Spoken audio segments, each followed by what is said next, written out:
Naalala ko pa nung kami mga bata pa. Nagagawan kami sa isang pirasong tindang juicy burger ni Aling Nena. Nariyan din ang mga panahong sabay-sabay kaming nagpupuyat para sa mga gawain sa paaralan. At ang panahong nakipag-break up ang aking boyfriend sa akin.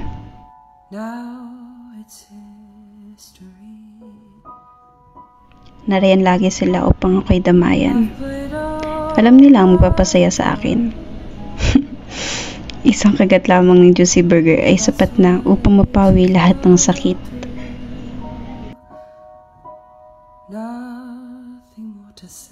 Naalala ko rin nung kami ay bata pa.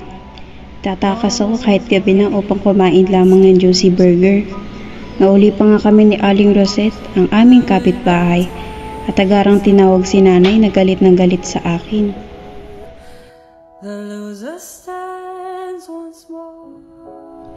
Hay, sarap maging bata, lalo na kapag narinig ng mga kaibigan.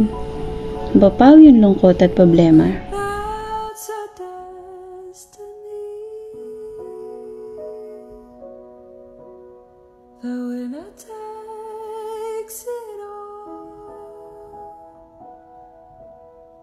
That is a standing smile beside the victory.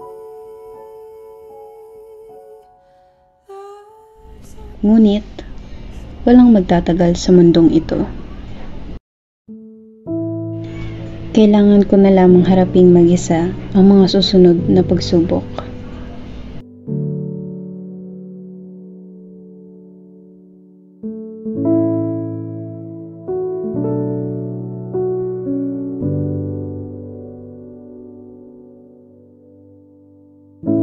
Buti na lang nariyan ang juicy burger na ang lasa at sarap ay hindi magbabago kailanman.